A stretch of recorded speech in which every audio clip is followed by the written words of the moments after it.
Que a graça e a paz de Cristo esteja com você e com sua família. Hoje vamos meditar em uma das parábolas de Jesus, registrado por Mateus no capítulo 13, dos versículos 47 a 50. Mateus 13, de 47 a 50, nos diz assim: O reino dos céus é semelhante a uma rede que, lançada ao mar, recolhe peixes de toda espécie. E quando já está cheia, os pescadores arrastam-na para a praia, e assentados, escolhem os bons para os cestos, e os ruins deitam fora. Assim será na consumação do século. Sairão os anjos, e separarão os maus dentre os justos, e os lançarão na fornalha acesa. Ali haverá choro e ranger de dentes. Oremos. Senhor, obrigado pela leitura da Tua Palavra, e pedimos que possamos compreender essa parábola, assim como foi ensinado aos discípulos por Jesus. Através do registro de Mateus, essa palavra nos ensina hoje também. A mesma palavra do Mestre está agora à nossa disposição, que possamos compreendê-la e aplicá-la em nossas vidas pela ação do Teu Santo Espírito. Em nome de Cristo que nós oramos. Amém. Há uma expressão popular que diz: caiu na rede é peixe. Ela é utilizada para mostrar que tudo vale, tudo é aceito, se aproveita tudo, não há importância entre uma coisa e outra. E geralmente essa expressão é usada para algo vantajoso, que alguém que não se importa com o que adquire, com quem está ou com quem se relaciona. Mas veremos nessa parábola que, em partes, esse ditado popular ele é verdadeiro, mas até um certo ponto. Estamos na maior seção de parábolas dos evangelhos. São 7 parábolas seguidas contadas aqui. Todas elas tratam a respeito do reino de Deus, o reino dos céus, que é outra expressão utilizada. Este evangelho, o evangelho de Mateus, é o que mais trata a respeito do reino do Senhor. Por exemplo, somente Mateus registra esta parábola da rede. Na estrutura de quiasma, ou seja, de ideias se repetindo durante esse capítulo, de modo a reforçar as ideias apresentadas aqui, essa parábola se assemelha muito à parábola do joio, que trata acerca do juízo, do dia do julgamento do Senhor. A diferença é que, enquanto a parábola do joio enfoca o longo período do reinado de Deus, durante o qual o joio coexiste com o trigo, a parábola da rede simplesmente descreve a situação do juízo final ocorrendo. A parábola ilustra uma pesca, assunto que os discípulos de Jesus eram grandes conhecedores e provavelmente já tinham experimentado exatamente essa situação descrita pela parábola. A maioria deles era pescadores antes de seguirem a Jesus. E as parábolas têm essa característica de expressar coisas, situações do dia a dia em que todos que ouvissem iriam de fato entender a história que estava sendo narrada. Como essa pesca então é descrita por Jesus? E como ela aponta para o reino de Deus? Como é a pesca do reino do Senhor? Vamos vê-lo aqui nesse texto, nessa parábola, em 2 partes. Primeira, é uma pesca sem distinção. É uma pesca sem distinção. Embora houvesse várias maneiras de pescar nos dias de Jesus, uma das mais eficientes era o uso da rede, do chamado arrastão. O tipo de rede tinha 2 metros de largura e perto de 100 metros de comprimento.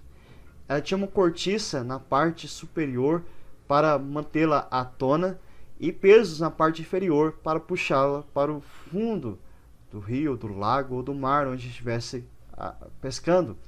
E às vezes os pescadores fixavam uma das extremidades da rede na praia, enquanto um barco puxava a outra ponta pelo lago, fazendo uma curva e trazendo a rede de volta à praia. Outras vezes saíam 2 barcos da praia formando um semicírculo e juntos arrastavam, puxavam os peixes e de modo que os barcos começavam a se juntar. O uso do arrastão, no mínimo, exigia a força de 6 homens ou mais. Pescadores tão experimentados procuravam localizar um bom cardume antes de começar a pescar. Mas, uma vez lançada a rede, os homens puxavam todos os peixes apanhados por ela. Obviamente, os peixes estavam misturados ali, pois não podia selecioná-los enquanto pescavam. Para vocês terem uma ideia, estima-se que na região do Mar da Galileia, onde provavelmente Jesus estava se referindo a respeito dessa pesca, havia cerca de 25 mil espécies de peixes. A rede, então, apanhava os peixes próprios e impróprios para o consumo, os bons e os maus. A pesca com arrastão, como Jesus ilustra aqui, mostra a ação implacável que não pode ser impedida, se referindo ao reino de Deus, que arrasta todo tipo de pessoas para as praias da eternidade, as praias do juízo final. Gostem as pessoas deste fato ou não, é uma ação que procede de Deus. É Ele que joga essa rede e somos arrastados por esta rede. Assim, podemos identificar nessa parábola que os peixes simbolizam homens e mulheres do mundo inteiro, de todas as tribos, línguas, nações. O alcance dessa rede é a humanidade. Mateus capítulo 4, versículo 18 e 19, Jesus, quando junto ao mar da Galileia, viu 2 irmãos, Simão chamado Pedro e André. Eles lançavam as redes ao mar, porque eram pescadores. Jesus lhes disse: venham comigo e eu vos farei pescadores de homens, pescadores de gente. Os seguidores de Jesus foram escolhidos para serem pescadores de homens. E no contexto dessa parábola, nós entendemos que não tem como selecionar quando e quem, a quem proclamar o Evangelho. Ele deve ser anunciado a toda espécie. O chamado do Evangelho é para o mundo inteiro. Em uma outra parábola, da festa do casamento, das bodas de um filho de um rei, Jesus novamente traz à tona essa realidade quando ele diz que, e saindo aqueles servos pelas estradas, reuniram todos os que encontravam, maus e bons. A sala do banquete ficou cheia de convidados. Nós somos puxados por essa rede até o dia final. A mensagem do Evangelho alcança as pessoas de todos os lugares. Da rede do Senhor ninguém escapa. Tudo se projeta para a eternidade. Essa pescaria do reino de Deus, ela não é infinita. Ela tem tempo para acabar.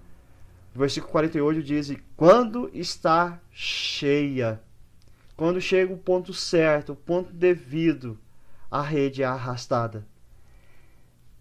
Chega assim o dia final. Mateus capítulo 25, versículo 13 vai nos dizer: portanto, vigiem, porque vocês não sabem o dia nem a hora. Essa primeira etapa da pesca, da rede sendo lançada ao mar, dos peixes sendo puxados, é uma etapa da graça de Deus. De forma graciosa, Ele nos chama. De forma graciosa, o Evangelho é anunciado. De forma graciosa, o Senhor chama o seu povo. Mas a próxima etapa é a etapa do juízo de Deus. Por isso que a segunda etapa da pesca é uma pesca seletiva. Aí sim, a pesca se torna seletiva. Após a rede cheia, os pescadores a arrastam para a praia e começam a selecionar os peixes. Escolhe os bons para os cestos e os ruins para serem descartados. Muitas espécies eram consideradas impuras pelos judeus de acordo com as leis mosaicas. Lá em Levítico você vai ver que peixes sem barbatanas e sem escamas não podiam ser comidos por eles. Os peixes pequenos também eram descartados. Somente os peixes em condições de serem negociados eram apanhados e colocados em recipientes adequados até a hora da escolha. Até esse momento, então, era impossível avaliar o lucro obtido. Era impossível saber quantos peixes de fato estavam bons e quantos seriam descartados. O ponto principal dessa parábola, então, é justamente a consumação, na ideia do caráter definitivo e perfeito da consumação do século, o julgamento de Deus sobre todos aqueles que ouviram a palavra da salvação. Olha o que nos é dito no versículo 49. Assim será a consumação do século. Sairão os anjos e separarão os maus dentre os justos. As palavras que seguem, no versículo 50, e os lançarão na fornalha acesa, ali haverá choro e ranger de dentes, se assemelha muito à parábola do joio. Lá no capítulo 13, versículos 40 a 42, nos diz assim: Pois assim como o joio é colhido e lançado ao fogo, assim será na consumação do século. Mandará o Filho do Homem, os seus anjos, e ajuntarão o seu reino todos os escândalos e todos os que praticam a iniquidade. O que nos é dito nessa parábola é que haverá uma separação no dia do juízo. No dia da consumação do reino, haverá uma separação. Lá em Mateus 25, versículos 32 e 33, deixa isso mais claro. Todas as nações serão reunidas em sua presença, e ele separará uns dos outros, como o pastor separa as ovelhas dos cabritos. Porá as ovelhas à sua direita, e os cabritos à sua esquerda. A expressão separar no Novo Testamento é uma separação divina segundo a vontade de Deus. Embora aqui no texto, na parábola de Jesus, na explicação da parábola, ele diga que são anjos que são os agentes da separação, a obra final não é por eles, mas pelo próprio Cristo. Mateus 25, versículo 31 nos diz: Quando o Filho do Homem, que é Jesus, vier na sua majestade e todos os seus anjos com ele, então se assentará no trono da sua glória. E aí sim haverá essa separação entre maus e justos. De um lado, então, estarão os justos, aqueles que se colocam sob o senhorio de Deus mediante arrependimento. E sempre, quando menciona-se a ideia de bom, é aqueles que vivem na direção do reino de Deus. Só que ser bom, para ser considerado bom, para entrar ou herdar o reino de Deus, é o privilégio daqueles que reconhecem o viver pelo governo de Deus e se tornaram parte da nova ordem de salvação e justiça em Cristo Jesus. E aí é que está uma coisa interessante. A separação não é entre bons e maus, mas entre maus e justificados. Não é uma divisão entre quem é bonzinho e quem é do mal, já que todos pecaram e carecem da graça de Deus. Por isso, é sim uma separação entre aqueles que foram justificados por Cristo e os que não foram. Os justos recebem essa conotação porque foram qualificados por Deus em Cristo Jesus. Deste modo, a entrada, a separação para a ala dos justos não é por mera aparência, nem concedida por aqueles que afirmam conhecer o Senhor. Porque o próprio Cristo diz o seguinte, em Mateus 7, versículos 21 a 23. Nem todo que me diz Senhor, Senhor, entrará no reino dos céus, mas aquele que faz a vontade de meu Pai que está nos céus. Muitos naquele dia, no dia do juízo, vão me dizer, Senhor, Senhor, nós não profetizamos em seu nome, e em seu nome não expulsamos demônios, e em seu nome não fizemos muitos milagres. Então eu lhes direi claramente, eu nunca conheci vocês, afastem-se de mim, vocês que praticam o mal. Na Confissão de Fé de Westminster vai mostrar que essa é uma realidade da existência da igreja, em que existem os justificados e aqueles que não são no meio da própria igreja. As igrejas mais puras debaixo do céu estão sujeitas à mistura e ao erro. Algumas têm se degenerado a ponto de não mais serem iguais, não serem igrejas de Cristo, e sim sinagogas de Satanás. Não obstante, haverá sempre sobre a terra uma igreja para adorar a Deus segundo a vontade dele mesmo. Então, até o dia do juízo, essa separação não é nítida aos nossos olhos, mas será, porque os maus, eles serão descartados, como o texto diz aqui. Os ruins deitam fora, no versículo 48. Ruim aqui é literalmente sem valor, inútil.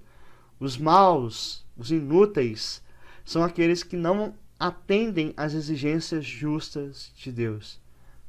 Na primeira carta de Coríntios 6, versículo 9 e 10 diz assim: ou vocês não sabem que os injustos não herdarão o reino de Deus? Não se enganem, nem imorais, nem idólatras, nem adúlteros, nem afeminados, nem homossexuais, nem ladrões, nem avarentos, nem bêbados, nem maldizentes, nem roubadores herdarão o reino de Deus. Quando você olha para essa situação, isso aponta para todos que não têm Cristo em sua vida. Aqueles que não têm Cristo são considerados injustos diante do Senhor. E qual é o destino a eles? Versículo 50. E os lançarão na fornalha acesa, ali haverá choro e ranger de dentes. A fornalha acesa significa a perdição eterna. É o inferno. É o inferno. Ele existe, é real. Jesus estava avisando a respeito disso. Mateus 25, 41. Então o rei dirá também aos que estiverem à sua esquerda: afastem-se de mim, malditos, para o fogo eterno, preparado para o diabo e seus anjos. Ali também estarão os injustos. Interessante que quando Sadraque, Mesaque e Abednego, os amigos de Daniel, eles foram lançados na fornalha acesa por Nabucodonosor, justamente porque não se curvaram e não adoraram o rei, o Senhor esteve com eles, poupando-os de um sofrimento por sua misericórdia. E eles não foram queimados e foram tirados da fornalha. Mas essa misericórdia, esse amor, essa graça de Deus não estará presente no inferno, não estará presente nessa fornalha descrita por Jesus. O fogo será eterno. Por isso, haverá choro, expressão de total tristeza, total lamento e ranger de dentes. O ranger de dentes se refere a uma ira desesperadora, um remorso, não arrependimento, porque não haverá arrependimento.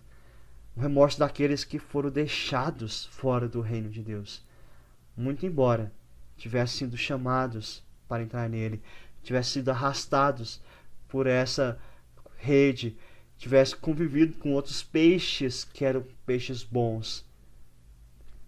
Assim como a graça é presente neste mundo, enquanto a rede está puxando, o juízo final de Deus está para chegar e não haverá mais misericórdia, não haverá mais graça para aqueles que não estiverem em Cristo Jesus. De modo apropriado, Mateus fecha a série de 7 parábolas. O propósito do Senhor, através dessas parábolas e com essa última, é que os discípulos entendessem a responsabilidade que eles tinham agora em transmitir a verdade do Evangelho e a realidade da consumação do reino que já havia sido inaugurado por Cristo Jesus. Eles deveriam anunciar este reino, o reino da graça, mas o reino da justiça de Deus. O Evangelho, então, é uma mensagem de salvação gratuita que deve ser proclamada a todos que necessitam de salvação. Eles foram chamados, e nós somos chamados, a sermos pescadores do reino inaugurado. Mas deveriam anunciar, e devemos anunciar, que viriam os pescadores do reino consumado, juntamente com o Senhor, que são seus anjos para o dia do juízo. 8. Nos deixa um alerta. E assim como aos homens está ordenado morrerem uma só vez, vindo depois disso o juízo, assim também Cristo, tendo se oferecido uma vez por todas para tirar os pecados de muitos, aparecerá a segunda vez, não para tirar pecados, mas para salvar aqueles que esperam por ele. Essa é uma promessa do Senhor. A parábola aponta para isso. Enquanto os ímpios, os pecadores, os injustos padecerão no inferno, os justos resplandecerão como o sol no reino de seu Pai. Lá no versículo 43, Jesus nos diz isso. Quem tem ouvidos para ouvir, ouça. Carril na rede é peixe, mas nem todo peixe é útil. Para encerrar, eu quero fazer algumas aplicações. Primeiro, o reino de Deus é uma questão de urgência. Os peixes não sabem quando serão arrastados para a praia. Por isso, há uma necessidade de prontidão e vigilância. E sejamos firmes no reino. Nós não sabemos o dia nem a hora em que nós seremos arrastados de modo definitivo pela rede do reino de Deus. Segundo, o reino dos céus arrasta a sua vida inteira. Não tem como privar a parte do peixe dessa rede. Ele é arrastado por inteiro. Não tem como privar parte da nossa vida do reino de Deus. Por isso, entreguemos todas as áreas da nossa vida ao reinado de Cristo. Seja a área espiritual, amorosa, sentimental, familiar, financeira. Tudo deve pertencer ao reinado de Cristo Jesus. Terceira aplicação. O reino de Deus é uma questão de paciência. Os maus só serão eliminados no dia do juízo. Por isso, aprendamos a conviver com o mal neste mundo. Aprendamos a conviver com os hipócritas que estão por todo lado. Porque não somos nós que vamos exercer o juízo final, mas ele virá para a glória de Deus e pela glória de Deus. Então tenha paciência, porque um dia o mal vai acabar. Um dia estaremos no lago que haverá só bons peixes, justificados em Cristo Jesus. Vamos orar? Senhor, obrigado, porque o Senhor nos alerta a respeito do teu reino, o reino que já foi inaugurado em Cristo e que será consumado no retorno do nosso Salvador. Hoje temos a esperança, temos a graça do Evangelho sobre nós, que possamos atentar e crer nesse Evangelho que fala de Cristo Redentor, Cristo Salvador. É por meio dele que podemos ser justificados e separados para o Senhor. Mas também nos deixa o alerta, Deus, para aqueles que não estiverem em Cristo Jesus, padecerão eternamente distantes de ti, Deus. Serão eternamente inúteis e desprezados, e não desfrutarão da tua misericórdia, da tua graça e do teu amor. Então aquele que ouve essa mensagem nesse momento, possa se render a Cristo e de fato fazer parte do reino eterno que Deus tem para nós. Em nome de Cristo nós oramos. E que a graça do Senhor Jesus, o amor de Deus, nosso Pai, a comunhão e o consolo do Espírito Santo esteja sobre você e sobre a sua família, não somente hoje, mas para todo sempre. Amém, amém e amém. Que Deus nos abençoe e até a próxima.